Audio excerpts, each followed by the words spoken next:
नमस्कार विद्यार्थी मित्रांनो, स्वागत आहे तुमचं आपल्या आर्यन अकॅडमी एज्युकेशन प्लॅटफॉर्मवर। आज 2026चा गट ब चा पूर्वपरीक्षेचा पेपर झाला कंबाईनचा। या पेपरमध्ये चालू घडामोडीचे जे काही 15 प्रश्न होते, त्या 15 प्रश्नांची काठिण्य पातळी नेमकी काय होती या मुद्द्यावर आपण आजचा व्हिडिओ बनवत आहोत। मी पेपरचं विश्लेषण बऱ्यापैकी काही करून देत नाही आहे। ऑलरेडी दुपारपासून जेव्हापासून पेपर झाला तेव्हापासून खूप चॅनलने त्याचे उत्तर पब्लिश पण करून दिले। बाकी मुलांनी नेटवर शोधून घेतलेत आणि बऱ्यापैकी लोकांना उत्तर बी माहीत आहेत। हा व्हिडिओ बनवण्याचा उद्देश हाच आहे की आज जो काही पेपरची जी संपूर्ण पातळी होती, मॉडरेट टू टफ, परत चालू घडामोडीचे दिवसेंदिवस वाढणारी काठिण्य पातळी, परत मागचे जे काही 2 पेपर झाले, 2 आठवड्यापूर्वी राज्यसेवा पूर्वचा पेपर झाला 2026चा, परत 17 मेला गट ब चा 2025चा मेन्सचा पेपर झाला। गट ब च्या मेन्सला पण 10 चालू घडामोडीचे प्रश्न होते, परत 15 प्रश्न राज्यसेवा प्रीला होते आणि आज 15। या तिघी पेपरमध्ये नेमकी चालू घडामोडीची काठिण्य पातळी काय होती, दिवसेंदिवस प्रश्नांची लेवल कशी वाढते याचं आपण आजच्या व्हिडिओमध्ये विश्लेषण करू। सांगण्याचा उद्देश हाच आहे की पुढच्या 15-20 दिवसात गट क चा मेन्सचा पेपर आहे 12 जुलैला 2025चा। त्यासाठी पुढच्या 15-20 दिवसात नेमकी स्ट्रॅटेजी काय असावी या सर्व प्रश्नांवर आज आपण संपूर्ण व्हिडिओमध्ये बोलू।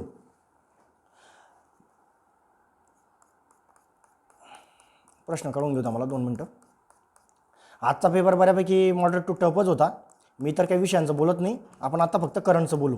नेमकी करंटची काठिण्य पातळी काय होती, प्रश्न कुठल्या कालावधीचे आले आणि आता पुढे काय करायला पाहिजे।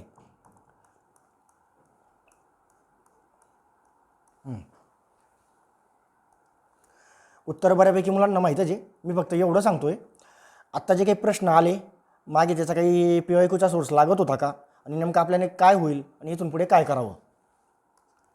2 मिनटं फक्त स्क्रीन मोठी करू।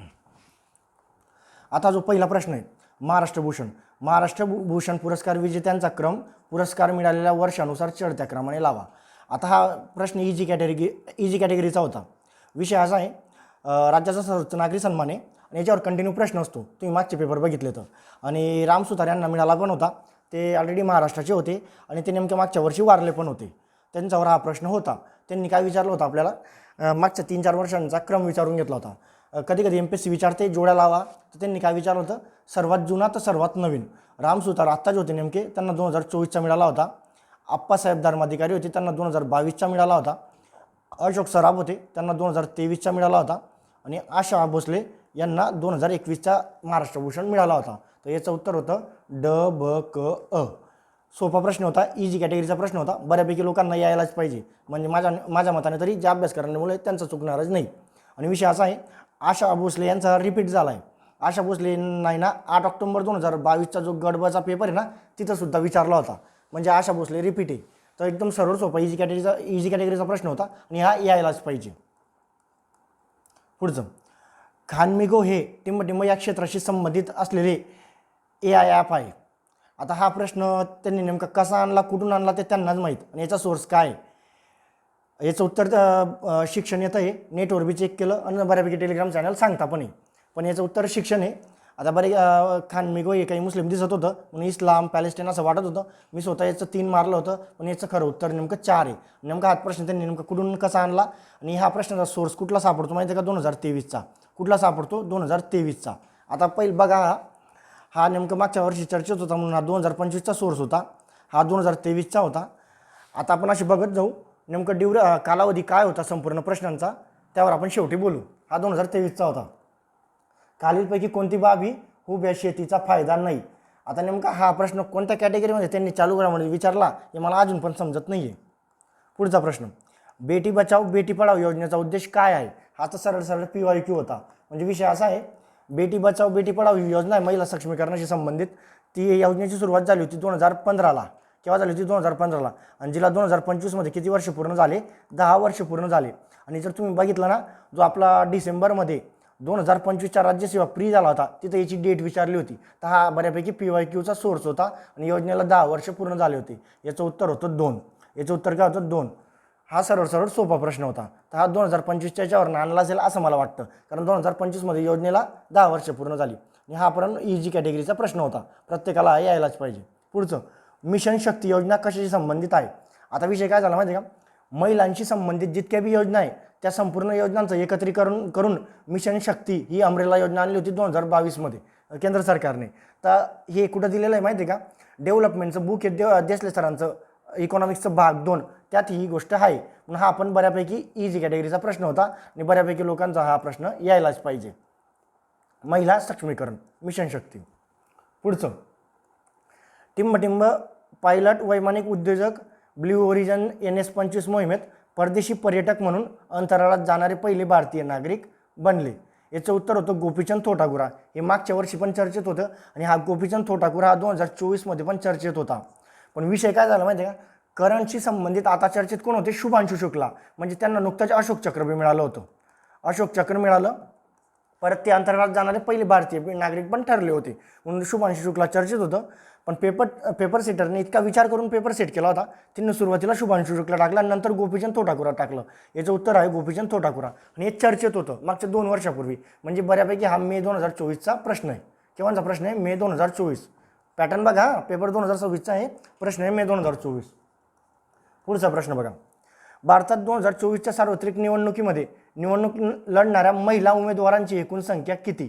यांनी काय विचारलं, महिला उमेदवार. आणि आपण पाठ काय करतो माहिती का, नेमकं एकूण किती महिला जिंकल्या होत्या, तर तो आकडा होता 74. आणि बऱ्यापैकी लोकांचा हा पाठ होता 2024ला किती महिला निवडून आल्या होत्या, 74. पण त्यांनी काय विचारलं, महिला उमेदवार. त्यांनी खूप डीपली हा प्रश्न विचारला आणि आपण नोव्हेंबर 2024चा प्रश्न होता, सॉरी ऑक्टोबरचा, ऑक्टोबर 2024च्या लोकसभेच्या निवडणुकांचा. आता हा विषय काय माहिती आहे का, याचं उत्तर आहे 800. 800 हा आकडा 2024चा आहे आणि 726 हा जो काही आकडा आहे ना, हा 2019चा आहे. म्हणजे 2019मध्ये एकूण महिला उमेदवार किती होत्या, 726. आणि 24मध्ये किती होत्या, 800. तर विषय काय, मी स्वतः याचं उत्तर 1 केलं होतं आणि माझे जवळचे जे काही मित्र आहेत बऱ्यापैकी लोकांनी 726च केलं. पण काही मुलं आहेत जे लॉजिकली हा प्रश्न सोडवून आले. हे सर्व जे पहिला पर्याय, तिसरा पर्याय आणि जो चौथा पर्याय आहे ना, हे नंबरमध्ये होते आणि 800 हा आकडा राऊंड फिगर होता म्हणून काही लोक याचा पर्याय 2 करून आले आणि खरं उत्तर याचं 2च आहे.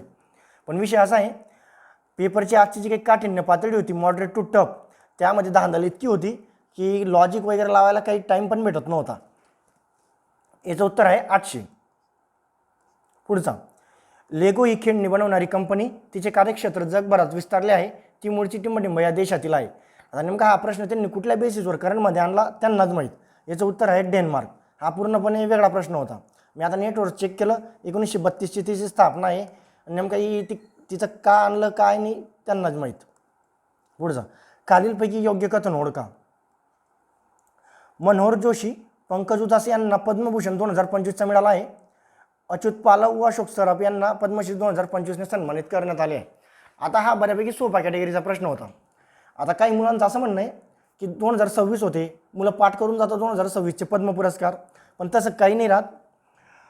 MPSCचा पॅटर्न बघा, MPSC जे काही शासकीय पुरस्कार विचारते, मग तो भारतरत्न असो, पद्म असो किंवा इतर कुठलेही पुरस्कार असो, तर ते मागचे 2-4 वर्षाचे विचारते. तर आता विषय असा होता, मुलं बऱ्यापैकी 2026चे पाठ करून गेले होते पण त्यांनी 2025चे विचारले. तर विषय काय, मनोहर जोशी यांना मरणोत्तर मिळाला होता. कसा मिळाला होता, मरणोत्तर. आणि पंकज उदास यांना सुद्धा पद्मभूषण 2025मध्ये मिळाला होता. आणि अच्युत पालव व अशोक सराफ यांना 2025मध्ये पद्मश्री मिळाले होता. म्हणून याचं उत्तर होतं अ आणि ब दोन्ही सोबत. माझ्या मते हा इझी कॅटेगरीचा प्रश्न होता. भले त्यांनी 2025चे विचारले. तुम्ही जर मागचे पेपर चेक केले ना, 2023चा गट बचा पेपर बघा, त्यांनी ना रोहित शर्मा विचारला होता, मेजर ध्यानचंद खेलरत्न पुरस्कार, तो 2020चा विचारला होता. परत 2024च्या राज्यसेवेचा बघा, ते 2023चे पद्म पुरस्कार विचारले होते. म्हणून पद्म पुरस्कार नेमके ह्या वर्षाचे विचारतील असं काही नसतं. तर हे 2025चे विचारत आहे म्हणून हा बऱ्यापैकी इझी कॅटेगरीचा प्रश्न होता. याचं उत्तर होतं अ आणि ब दोन्ही. दुष्काळ सहन करणारी टिंबटिंब जात सादर करण्याच्या यशस्वी प्रयत्नांसाठी स्वाती नायक यांना नॉर्मन बॉरलॉग पुरस्काराने सन्मानित करण्यात आलं. विषय असा होता, वर्ल्ड फूड प्राईज म्हणून एक संस्था आहे, त्यामार्फत हा पुरस्कार दिला जातो. आणि स्वाती नायक यांना 2023ला हा पुरस्कार मिळाला होता. त्यावेळेस हे चर्चेत होतं, 2023चा पुरस्कार मिळाला होता पण त्यांना तो 2024मध्ये पब्लिश झाला होता. आणि विषय असा आहे, या बाईला हा पुरस्कार मिळाला हे माहीत होतं, पण नेमकं आता प्रश्नांचं डीपली बघा किती होता. त्यांनी तांदळाची जात विचारली, तांदळाची काय विचारली, जात विचारली. आणि विषय असा होता, नाव बघा यांचे काय होतं, सिरबा संभा, सहभागी धान, मोकालुकुलू तांदूळ आणि काही कुथल, याचे उत्तर हे सहभागी दान. पण हा खूप कठीण प्रश्न होता, नेमकं लॉजिक पण लावता येत नव्हते. ज्यांचं आलं असेल ते बऱ्यापैकी तुक्क्याने झालं असेल. मला नाही वाटत की कोणाला माहीत असेल हे. या स्वाती नायक माहीत होती, माझ्या मताने दुसरी का तिसरी महिला होती ती त्यावेळेस भारतीय, असा काहीतरी विषय होता. पण हा खूप टफ प्रश्न होता. पुढचा प्रश्न, 17व्या ब्रिक्स शिखर परिषद 2025 मध्ये लक्ष केंद्रित केलेले विषय. आता विषय असा होता, त्यांनी ब्रिक्सवर प्रश्न विचारला आणि चर्चेत होतं 26 मध्ये भारतात होते. तर आता हे जे काही स्टेटमेंट विचारलं ते, जागतिक प्रशासन संस्थांमध्ये सुधारणा, बहुपक्षीयतेला प्रोत्साहन देणे, सामाजिक विषमतेला संबोधित करणे, एआयच्या नियंत्रणासाठी समावेशक चौकट प्रस्थापित करणे. आता हे जर वाक्य चारी वाटले ना, इथं वरीलपैकी सर्व काही दिलेलं नव्हतं. आणि आपण एवढंच पाठ करतो नेमकी कुठं झाली, काय झाली, नेमकं तिचं प्रतिनिधी कोण उपस्थित होते, किंवा त्याची थीम वगैरे काय होती, बाकी उद्देश वगैरे बऱ्यापैकी आपण लॉजिकली सोडवत असतो. आता यांनी ऑप्शन दिलं होतं, जागतिक प्रशासन संस्थांमध्ये सुधारणा असू शकतं, बहुपक्षीयतेला प्रोत्साहन देणे, हा कुठल्याही आंतरराष्ट्रीय संघटनेचे उद्दिष्टच असतं, सामाजिक विषमतेला संबोधित करणे आणि एआयच्या नियंत्रणासाठी समावेशक चौकट प्रस्थापित करणे. आता विषय असा होता ड. आता बऱ्यापैकी लोकांनी ना सामाजिक विषमतेला संबोधित करणे हे नकारात्मक सेंटेन्स करून याला कट करून टाकलं आणि याचं उत्तर काय केलं ड, आणि याचे उत्तर तेज आहे बऱ्यापैकी. म्हणून हा लॉजिकली सुटत होता, पण थेट कुणाला माहीत असेल असं मला काही वाटत नाही. आणि ही ब्रिक्सची परीक्षा होती, ही मे 25 का जून 25ची होती, म्हणजे हा मे 25चा प्रश्न होता. तर ब्रिक्स भारतात होते तर हे करायला पाहिजे होतं, पण आपण हे काही उद्देश त्यांचे काही पाठ वगैरे करत नाही, ते आपण बऱ्यापैकी लॉजिकली सोडवतो. तर सामाजिक विषमतेला संबंधित करणे हे नकारात्मक सेंटेन्सवरनं याचं उत्तर ड येत होतं. पुढचा प्रश्न, आता खालीलपैकी योग्य कथन ओळखा UNV बाबत. आता बऱ्यापैकी मुलांना हेच कळत नव्हतं की UNVचा फुल फॉर्म काय, पण हे खाली आपण वाचायला लागलो स्वयंसेवक वगैरे, व्हॉलंटियर वगैरे, त्याच्यावरनं ते कळायला लागलं की संयुक्त राष्ट्राची एखादी काहीतरी संघटना आहे. पण इथलं स्टेटमेंट बघा, 2024 मध्ये UNVने जगभरात 14,500हून अधिक स्वयंसेवक तैनात केले. मला सांगा 2024 मध्ये कोणाला आकडा पाठ राहील का? ते बऱ्यापैकी होच म्हणायचं होतं, कारण काहीच संबंध नाही ना, आकडा कसं काय पाठ राहील का डायरेक्ट. पुढचं, 2026 हे संयुक्त राष्ट्रांनी आंतरराष्ट्रीय स्वयंसेवक वर्ष म्हणून घोषित केले. हे 100% वाक्य बरोबर होतं आणि हे चर्चेत पण होतं 2 वर्षापूर्वी, ते 100% वाक्य बरोबर होतं. आणि तिसरं, स्वयंसेवक हे विविध भूमिकांमध्ये कार्य करतात, त्यामध्ये समुदाय विकास, मानवी हक्क, शांतता निर्मिती इत्यादी समाविष्ट आहे. याच्यात 2-4 वाढवले पण असते तरी हे वाक्य बरोबरच करायचं होतं. तर याचं उत्तर लॉजिकली मारायचं होतं वरीलपैकी सर्व. म्हणजे आता बऱ्यापैकी मुलं 2026 हे नेमकं आंतरराष्ट्रीय स्वयंसेवक वर्ष आहे का, इथं थोडेसे डाऊट घेत होते, म्हणून काही लोकांनी याचं उत्तर क पण मारलं, पण याचं उत्तर काय वरीलपैकी सर्व. हे लॉजिकली मारायचं होतं. आता विषय काय माहिती का, वाक्य आणि क वाक्याला अभ्यास वगैरे काही लागत नाही, पण 2026चं आंतरराष्ट्रीय स्वयंसेवक वर्ष हे बऱ्यापैकी लोकांचा पाठ होतं आणि ते चर्चेचा विषय पण होतो 2 वर्षापूर्वी. आणि हा खरं बघायला गेला ना, हा 2024चा प्रश्न आहे. केव्हाचा प्रश्न आहे? 2024चा. याचं उत्तर येतं वरीलपैकी सर्व. आणि हा लॉजिकली सुटतो, अभ्यासाच्या जोरावर काही सुटत बिटत नाही, फक्त जे वाक्य होतं त्या अभ्यासाच्या जोरावर येत होतं. पुढचा विषय, टिंबटिंब यांनी एप्रिल 2024 मध्ये अधिकृतपणे आयर्लंडचे सर्वात तरुण पंतप्रधान म्हणून डब्लिनमध्ये पदभार स्वीकारला. आता विषय काय माहिती आहे का, चालू घडामोडी नेमणुकांवर कंटिन्यू एक प्रश्न असतो, पण तुम्हाला सांगू का, आता कितीही शहाणा मुलगा असला ना, तो नेमणुका मागच्या 6 महिन्याचा पाठ करतो.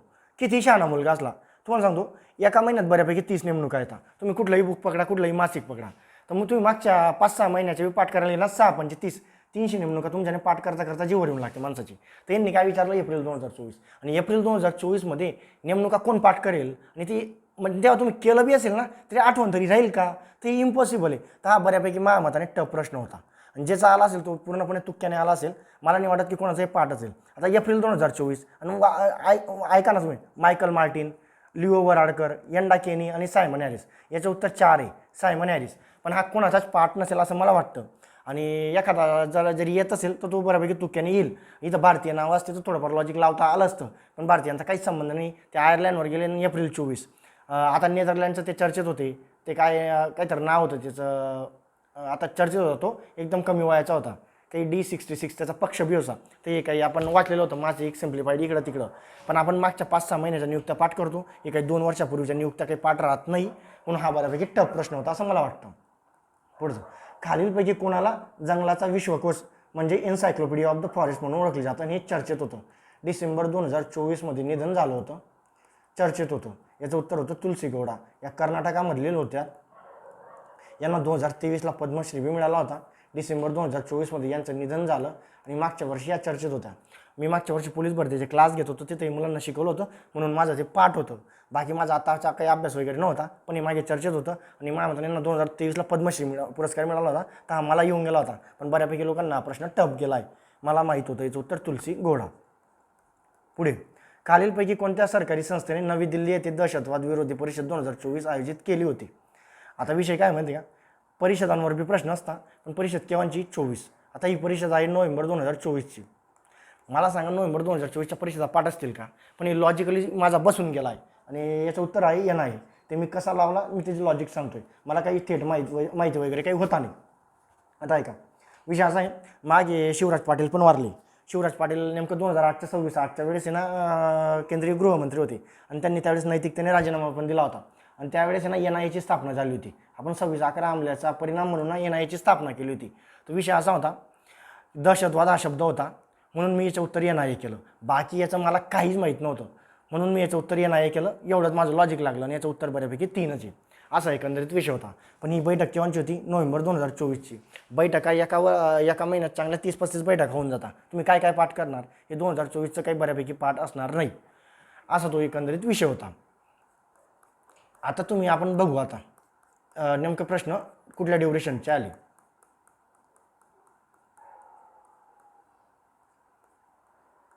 आता बघा, हा प्रश्न 2025चा होता, इझी कॅटेगरीचा प्रश्न होता, हा यायलाच पाहिजे होता. हा एक. पुढचा हा 2023चा होता, याचा काही संबंध नव्हता. तर हा कुठल्या बेसिसवर आणला त्यांनाच माहीत. परत बेटी बचाओ 2, हा यायला पाहिजे होता. मिशन शक्ती 3, गोपीचंद थोटाकुरा 4. हा पण खूप कठीण प्रश्न होता, ज्याचा आला तो तुक्क्याने आला असेल. डेन्मार्क हा बी काही संबंध नाही. हा 5, हे पण काही संबंध नाही. ब्रिक्सचा येऊन गेला आहे 6. हा 7, हा पण काही संबंध नाही. तुलसी गौडा बऱ्यापैकी लोकांचा नाही आला आहे. हा पण नाही आला आहे. बघायला गेलं आता बघा किती प्रश्न यायला पाहिजे होते, 7 ते 8 प्रश्न यायलाच पाहिजे होते. असा एकंदरीत विषय होता. मग ते काही लॉजिक लावा तुक्के लावा, पण 7च्या खाली काही बऱ्यापैकी कोणाला मार्क नसतील, कारण हे 10-10 मार्कसुद्धा पडतील. काहींचे तुक्के लागून जातील 2-3. आता एकंदरीत विषय बघा संपूर्ण पेपरचा. इथून जर सुरुवात केली ना आपण, हा महाराष्ट्र भूषणचा प्रश्न 2025चा होता, पण हा प्रश्न बघा 2023चा होता. आता मला सांगा, मागच्या 5-6 महिन्याचा जर विचार केला आपण, आता आपण करण करतो नेमकं कुठलं करतो माहिती आहे का? मागचे जे आपण 5-6 महिन्याचं करण करतो, जे आपल्याने पाठांतर होईल. म्हणजे तुम्ही मासिक पकडत असणार किंवा एखादं मार्केटमधलं बुक असेल, सिम्प्लिफाईड असेल किंवा कोणाचं इतर मासिक असेल, तर मागच्या 5-6 महिन्याचं करण जरी केलं ना, तरी ते बऱ्यापैकी ना 500-600 पेज होऊन जातं. आणि 500-600 पेज पाठ करणं म्हणजे ना खतरनाक काम असतं, कारण तितकं वेटेज बी नाही आहे. कारण आपण कुठलाही GSचा सब्जेक्ट पकडला, हिस्ट्री असो, जॉग्राफी असो, तर आपण जास्तीत जास्त 80-90 पेज वाचतो आणि ते पाठ केल्यावर आपल्याला 7-8 मार्क मिळून जातात. तर 500-600 पेज पाठ करून आणि हे करंटचे प्रश्न सोडवणे म्हणजे हा डेंजरपणा आहे डायरेक्ट. आणि विषय काय झाला, हा प्रश्न 2023चा आहे. तुम्ही कुठल्या लॉजिकवर सोडवणार? हा व्हर्टिकल फार्मिंगचा काय कुठल्या बेसिसवर झाला त्यांनाच माहीत. हा बेटी बचाओ बेटी पढाओचा लागत होता. म्हणजे विषय काय, हे संपूर्ण 15 प्रश्नांचं जर तुम्ही व्यवस्थित ॲनालिसिस केलं तर तुम्हाला 7 ते 8 प्रश्न हे 2024चे सापडतील. 2024, 2023चे 2-3 प्रश्न आहे, पण 2024चे बऱ्यापैकी सापडतील. मला सांगा, तुम्ही आता 2024चे करणार का? 2023चे करणार का? ते पॉसिबल तरी आहे का? तुम्ही जर मागच्या 2025च्या जानेवारीपासून जरी करंट करायला गेले ना, पुढचे 2 महिने लागून जातील तरी पण करंट संपणार नाही. असा एकंदरीत विषय. म्हणून नेमकं येणारं 2025ची जी काही गट कची मेन्स आहे 12 जुलैला, त्यासाठीची स्ट्रॅटेजी काय असावी, मागच्या 6 महिन्याचाच करंट करून जावा आणि पॉसिबल असेल तर जून 2025 पासून करंट करून जा. पण मागचं काही 24-23च्या वाचण्याचा मागे लागून नका, कारण तितकं वेटेज बी नाही आहे आणि अर्धे प्रश्न तुम्हाला कळत बी नाही नेमकं ते काय विचारताय. म्हणजे करंटचा पॅटर्न बऱ्यापैकी सायन्ससारखं होऊन गेलं आहे आता. पण विषय बघा, 2 आठवड्यापूर्वी जो काही राज्यसेवेचा पेपर झाला ना, त्यात आहे ना करंट त्यांनी ना मागच्या 3 महिन्यात विचारलं. म्हणजे नोव्हेंबर 2025, डिसेंबर 25, 26 जानेवारी, म्हणजे या 3-4 महिन्यांमध्येच प्रश्न विचारले. पण त्याच्या आधी जो 17 मेचा पेपर झाला ना, त्यामध्ये बी त्यांनी करंट आहे ना बऱ्यापैकी ना मागच्या 2025मध्ये विचारलं आणि काठिण्य पातळी खूप कठीण होती. तर मग आत्ता येणाऱ्या जो काही गटकाचा पेपर आहे त्यासाठी जास्तीत जास्त मागच्या 6 ते 7 महिन्याचं करंट करून जा. त्याच्यावर जितकं आलं तितकं, म्हणजे तेवढं रिव्हिजन मारण्याचाच फायदा आहे. पण 2024-23मध्ये काही जाऊ नका असा विषय. आता टेलिग्राम चॅनलवर बऱ्यापैकी लोक सांगत असतील आमच्या मासिकमधनं आहे, आमच्या ह्याच्यातून आहे, आमच्या ह्याच्यातून आहे. आता तुम्ही त्यांच्या ह्याच्यातून बसले तर त्याचं पुस्तक जर 2023चं असेल, तुम्ही 2023चं पुस्तक काही उचकवणार नाही, 2022चं काही उचकवणार नाही. तो त्याला सांगायला, तो दाखवायला दाखवतो, पण आपल्याला पाठांतर होईल का ही रिॲलिटी करंटची. म्हणून नेमकं आपल्याला होईल किती आणि पुढे करायचं काय असा एकंदरीत आजचा व्हिडिओचा उद्देश होता. चालतं आहे मग इथून पुढे आपण पुढच्या येणाऱ्या जी गटकाची मेन्स आहे त्यासाठी रोज 40 ते 50 ऑनलाईन PYQ ऑनलाईन करंटचे प्रश्न घेऊन येईल मी. पुढच्या 15-20 दिवसात करंटचे कव्हर करतो मी. मागच्या जून 2025 ती नेमकी उद्यापासून सिरीज सुरू करेल.